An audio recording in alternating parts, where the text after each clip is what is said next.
welcome to another episode of the Rhode Island Small Business Coalition's Small Business Forum. I'm your host, David Dadekian, owner of Eat Drink Rhode Island, and it's really great to have another pair of our board members with us today.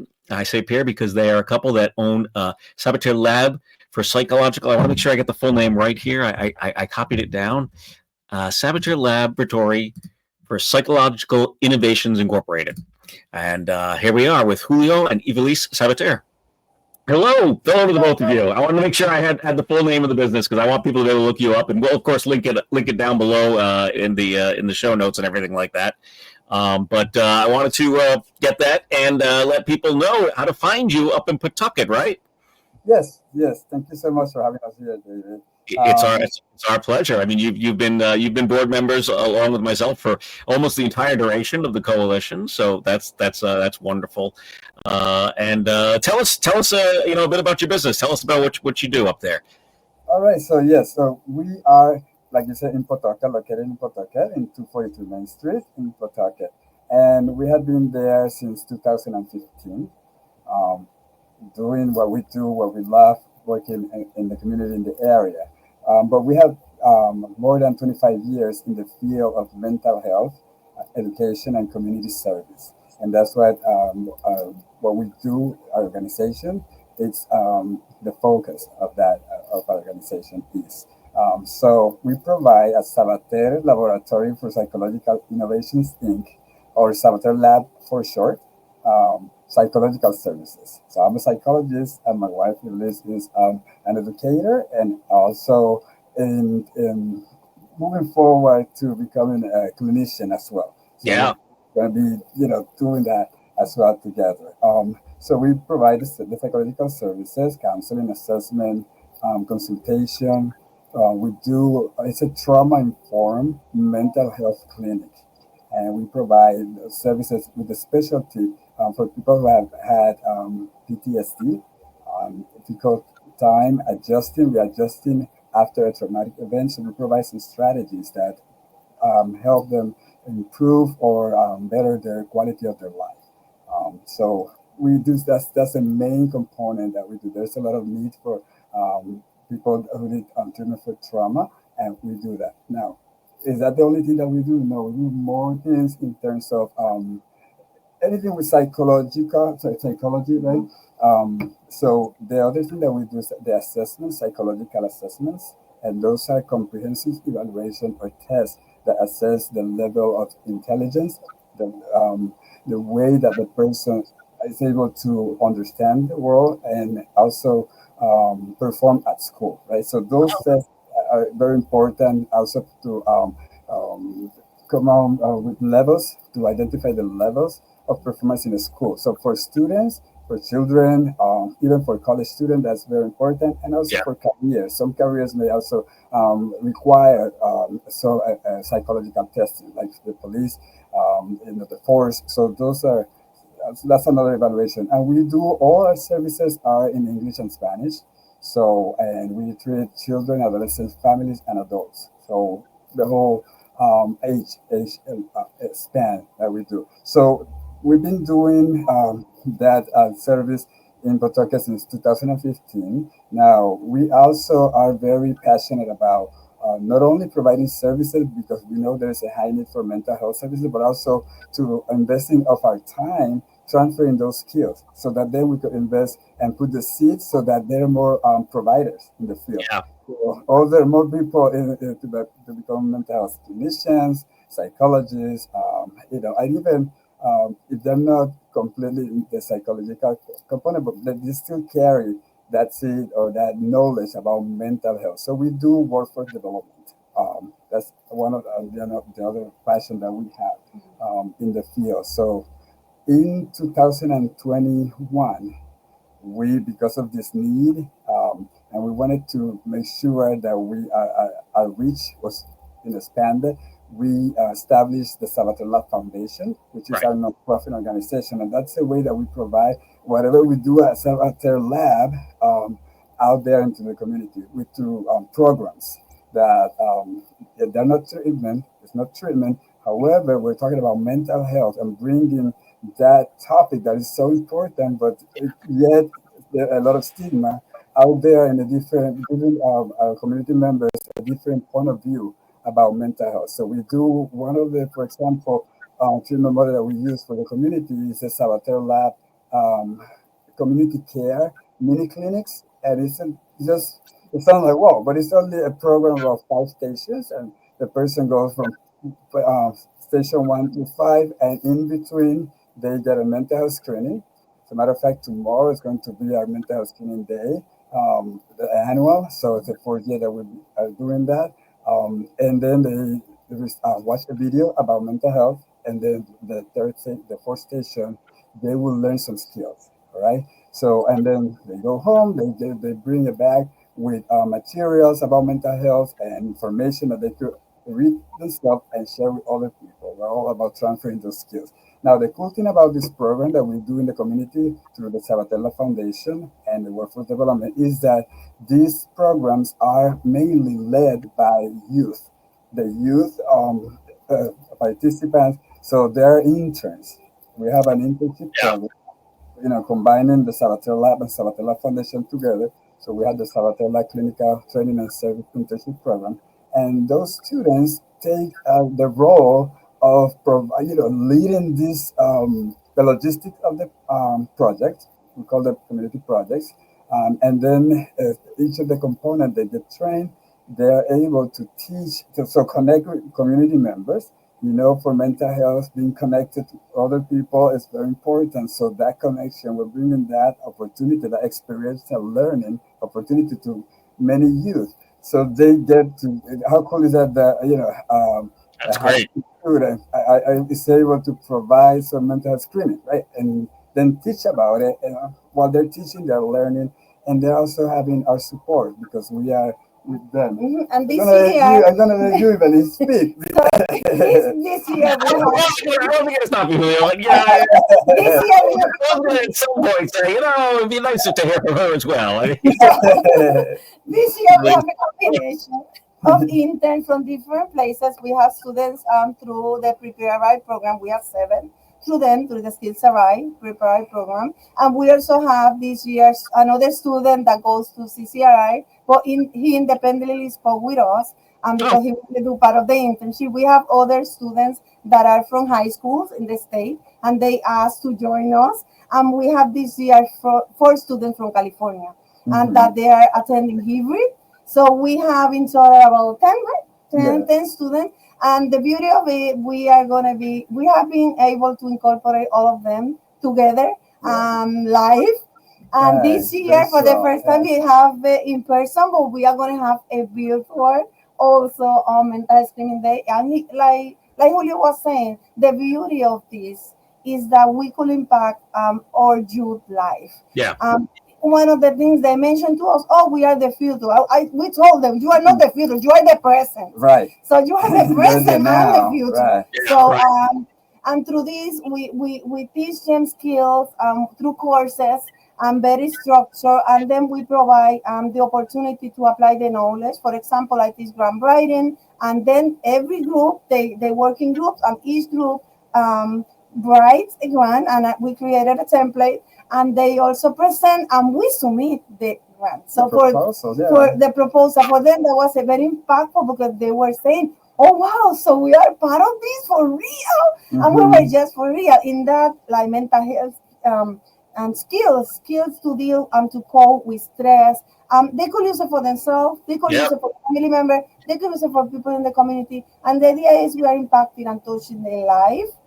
And that's the beauty, seeing how they come and also how they grow to the process, and not only that, they come back. So they come back to do volunteer work, some of them, and when we have the opportunity to work with us, so that's the beauty. We are impacting other people's life, through the internship. And also this year in September, also we are continuing having a bachelor level. We have students from Johnson and Wales. We're going to have doctorate students from Bryan University. We are going to have from William James University. So it's beautiful because the program is expanding, and we are very. Our goal is to have a program from high school level to doctoral level. So we have students from each, but now there are more students that are interested in our program because of this experiential learning opportunity that we provide hands-on. We had to, because there is a high need.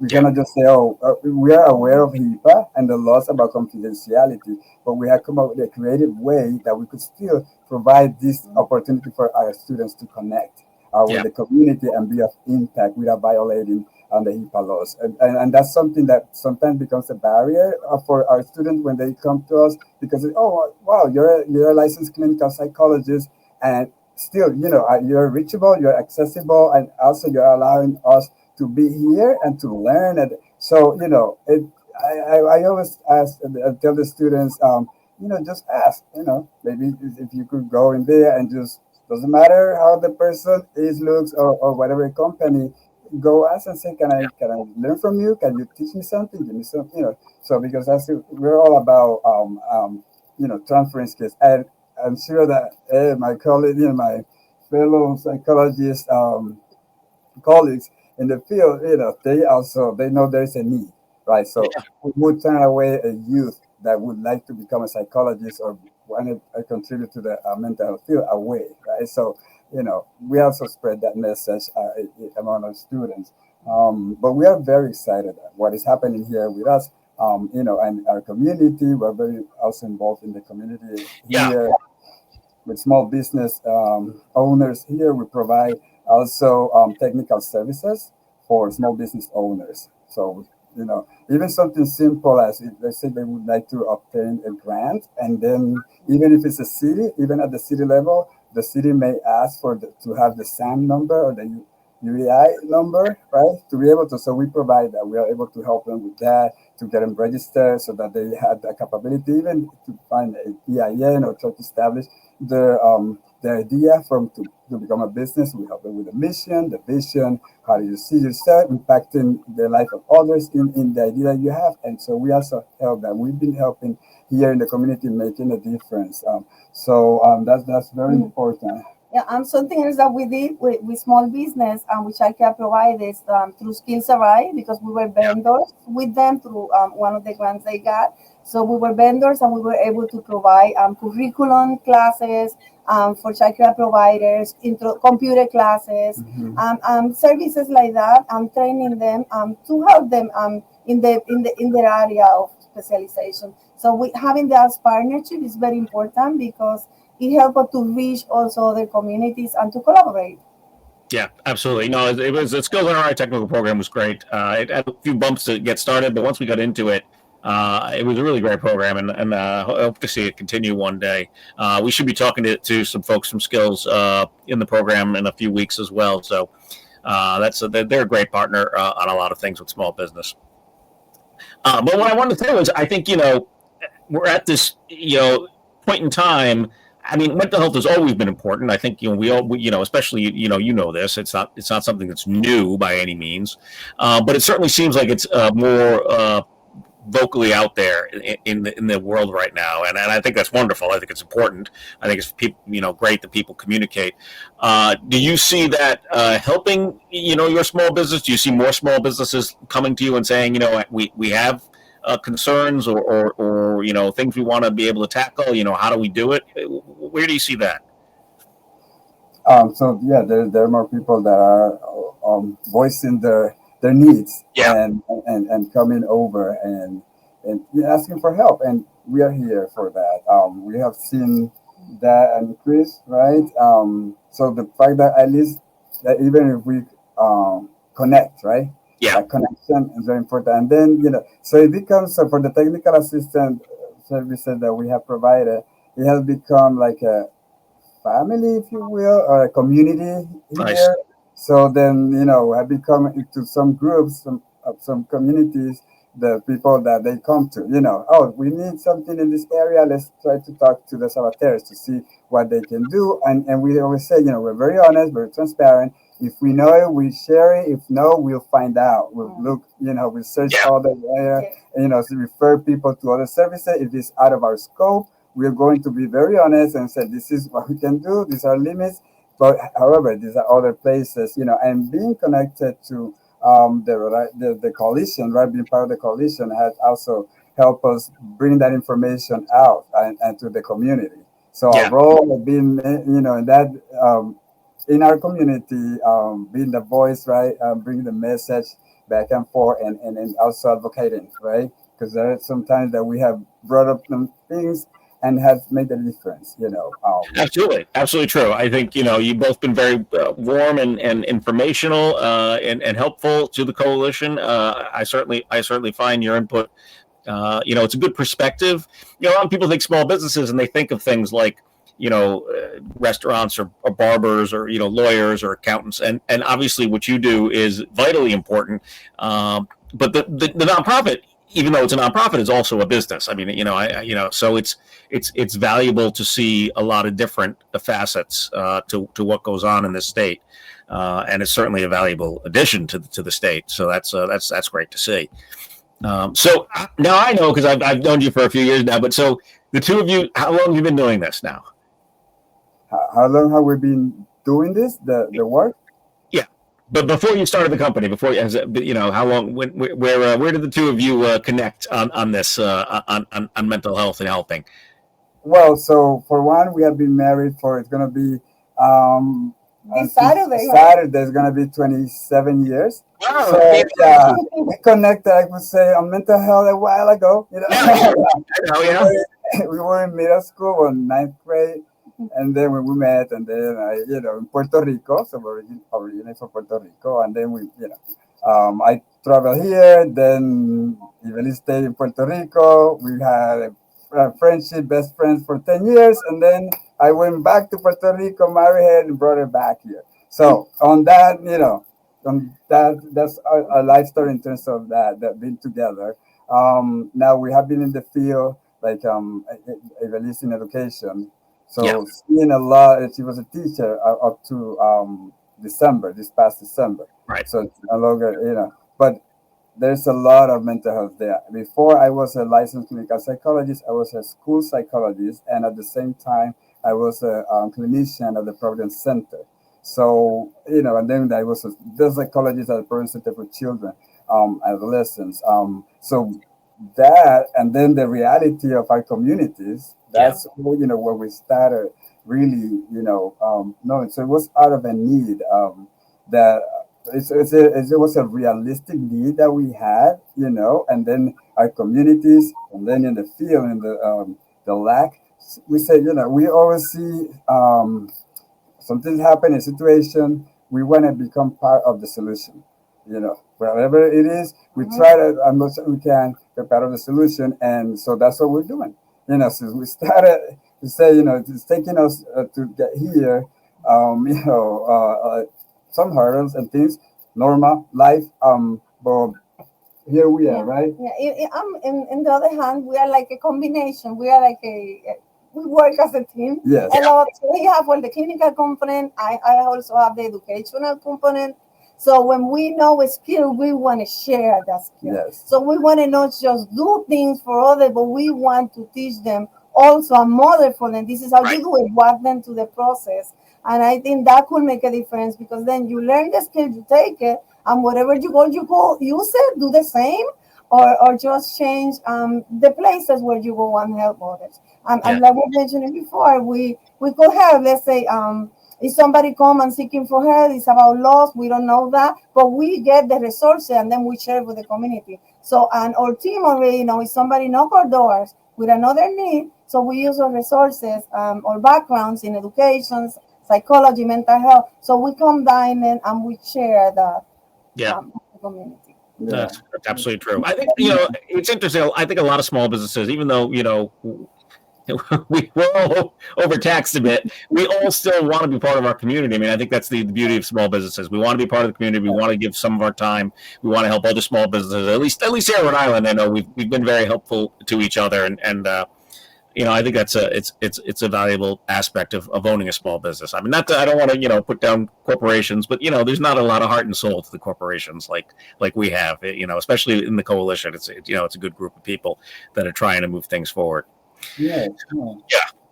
So how is it working as a couple? Beautiful. I have been waiting, So for a while, and then when this happened, it's like a dream come true. Good answer. It's a normal couple working together, and then so the visions that we had, there were things that happen simultaneously, but then if they're more, they're closer to where we get. So I guess the process is, moving, unless it, also has to do with the 27 years, but Yeah, right. we're moving, and we're not getting any younger. So, there's some learning that to be happening there in the process. But we enjoy each other. And we talk about many things. Sometimes we agree, other times we don't, and we say it, And what can we do to get this to move forward and to achieve the goals that we have? Yes. Yeah. And communication is very important, So we talk, and even when we don't agree, we talk about it, and then he expressed why I hear, and we take turns. And then we come to an agreement, and this is very important. Whatever we agree with, it goes with the business and the foundation. So we are one voice. So you don't hear one voice here, one voice there. We are complementing. Yes, I've certainly seen it, in meetings and things like that. Like I said, very thoughtful, and obviously you share a passion for what you do. So that's extremely important. I know it's interesting in the restaurant business. I know a lot of couples that own restaurants together, and it's when you share a passion like that, it's what you want to do. Yes. We're in both. So in our small business, Sabater Lab, they know, and then in the nonprofit, they know. Yeah. And that's how we work. And but we get asked that question. Yes, they say, "What? You're together and you're working together and being together?" Yes, it's a blessing. It's a blessing. So yeah, it is. Yeah, absolutely true. Yeah. Well, this has been a wonderful conversation. Really, really glad to have the two of you tell us about your business and the nonprofit. Like I said, you've been part of the coalition from the beginning, and it's very much appreciated. Anyone out there watching or listening on the podcast, we'll link up down below how to find Sabater Lab. And thank you again for your time and your dedication to the coalition on top of all the other things you do. It's really very, very much appreciated. Thank you. Thank you so much, David, for having me. Take care. That's Julio and Ivelisse Sabater from the Sabater Lab for Psychological Innovation. And I'm David Dadekian. As I mentioned at the beginning, thank you very much for joining us. As always, we would appreciate a like and subscribe and all those things that you do on YouTube or podcasts or ratings, things of that nature. Thank you again for watching, and we'll see you again soon. Take care.